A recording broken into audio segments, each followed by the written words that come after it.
जब से electoral bond के बारे में सुप्रीम कोर्ट में चर्चा हुई, सब लोगों के सामने है कि भारतीय जनता पार्टी, केंद्र सरकार, एसबीआई, इलेक्शन कमीशन सब कोशिश कर रहे थे इलेक्टोरल बॉन्ड किस कंपनी ने किस पार्टी को दिया, ये जांच जो है ये सुप्रीम कोर्ट ना करे और ये डिटेल्स बाहर ना आए। मगर जब से ये डिटेल्स बाहर आई हैं, बहुत serious questions Bharatiya Janata party से उठते हैं और मैं आपको डेट वाइज बताऊंगा ताकि हर एक साधारण आदमी को समझ में आ जाए कब कहा गया कि ऑरोबिंदो फार्मेसी और उसके डायरेक्टर मनी लॉन्ड्रिंग कर रहे हैं। मनी लॉन्ड्रिंग कर रहे हैं का मतलब तो भ्रष्टाचार कर रहे हैं। ईडी कह रही है कि वो भ्रष्टाचार कर रहे हैं। जो कंपनी मनी लॉन्ड्रिंग कर रही है या जो आदमी मनी लॉन्ड्रिंग कर रहा है, आपकी ईडी उसको छापा मार रही है, आपकी ईडी उसको गिरफ्तार कर रही है, वो कंपनी आपको चंदा दे रही है। और एक दो नहीं, 59.5 करोड़, 59.5 करोड़ रुपए का चंदा भारतीय जनता पार्टी ने लिया है। उनके अकाउंट से इनके अकाउंट में आया है, सबूत है। सुनिए,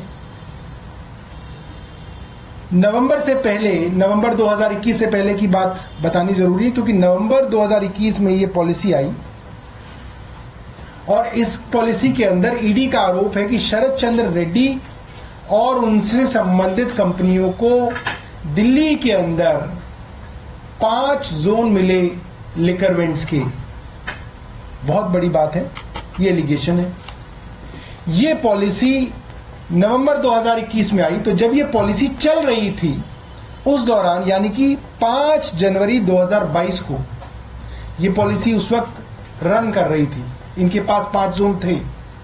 उस दौरान ऑरोबिंदो फार्मा ने 3 करोड़ के बॉन्ड खरीदे और उसके कुछ दिनों में बीजेपी ने वो बॉन्ड इनकैश करा लिए। अभी सबूत आ गए हैं कि भारतीय जनता पार्टी ने ये पैसा ले लिया है। उसके कुछ दिनों बाद जुलाई में ऑरोबिंदो फार्मा ने 1.5 करोड़ रुपए के बॉन्ड खरीदे। जुलाई 2022 में ही बीजेपी ने वो बॉन्ड इनकैश करा लिए। ऑरोबिंदो फार्मा का पैसा आ गया। अभी तक ऑरोबिंदो फार्मा के ऊपर कोई मुकदमा नहीं चला है, ठीक है। अब इसके बाद आते हैं नवंबर में। अब आपको मालूम ही है कि जुलाई के अंदर ये पॉलिसी 2022 में वापस आ गई।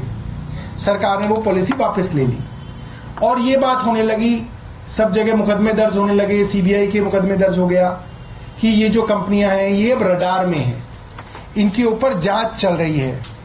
अब आप सुनिए कि 9 नवंबर को 2022 ईडी शरद चंद्र रेड्डी को बुलाती है।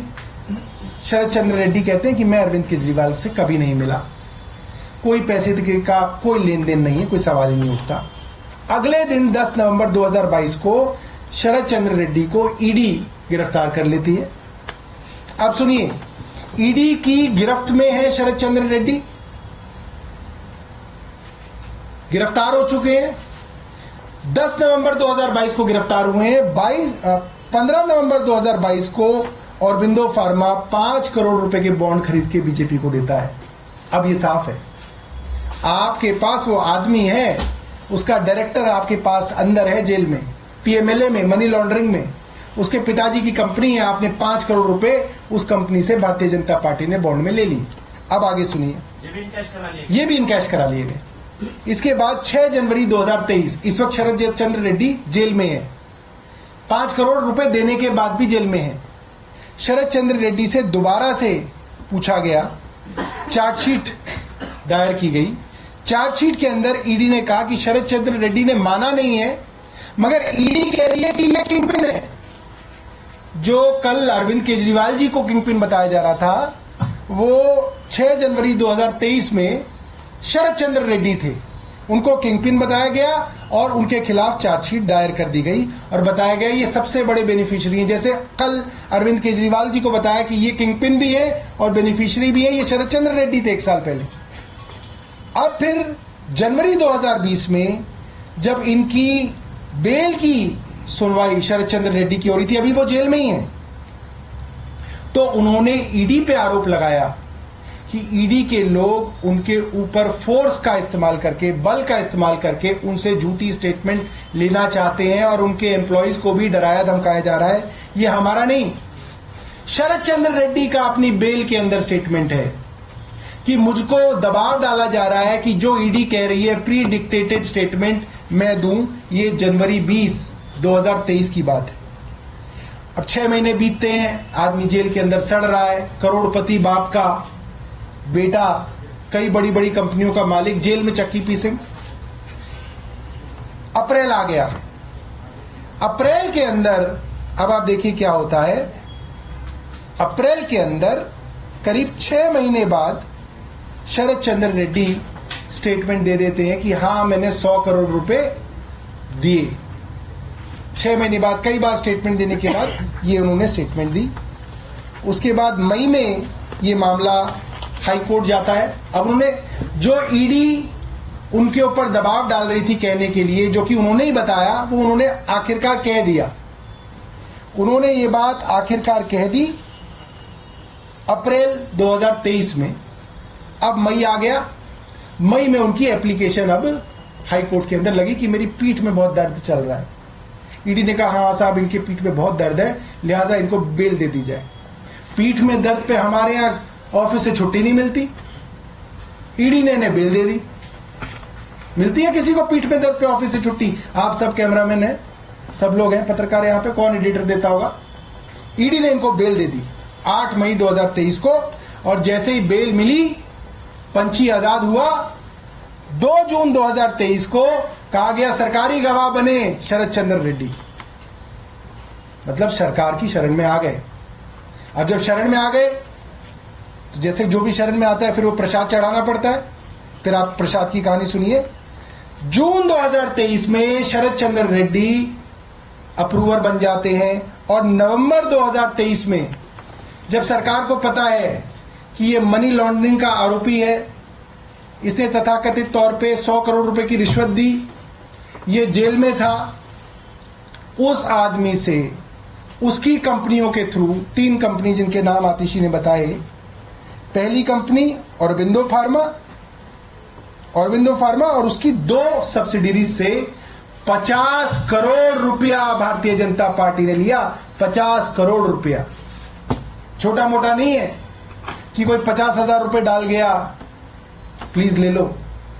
50 करोड़ रुपए के electoral bond Bharatiya Janata party ने शरद चंद्र रेड्डी की कंपनियों से लिए। अब क्या हुआ? ये तो क्योंकि छुपा हुआ था, किसी को पता ही नहीं चलना था किससे कौन क्या ले रहा है, किसी को बताना नहीं था। कानून बना दिया था देश में कि कौन सी कंपनी किससे पैसा ले रही है, कौन सी कंपनी किस पार्टी को पैसा दे रही है। ये कानून है देश का कि किसी को नहीं बताया जाएगा। सुप्रीम कोर्ट ने एक पिटीशन को डिसाइड किया और आर्म ट्विस्ट करके, हाथ मरोड़ के केंद्र सरकार की ये लिस्ट जो है डलवाई। ये लिस्ट डलती है 21 मार्च 2024 परसों शाम को 6:30 बजे, 7 बजे ईडी अरविंद केजरीवाल जी के घर में, 9 बजे अरविंद केजरीवाल जी गिरफ्तार। ये चल रहा है आज इस देश के अंदर। क्यों चल रहा है ये सब समझते हैं, क्योंकि कल 21 तारीख को भारतीय जनता पार्टी की पोल खुल गई।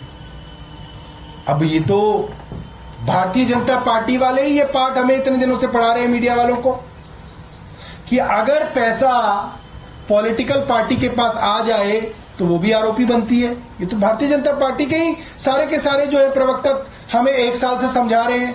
संबित पात्रा जी, वो जो है भाटिया जी, एडवोकेट साहब, स्मृति ईरानी जी, तो अब आतिशी जी ने बता दिया। 59.5 करोड़ रुपया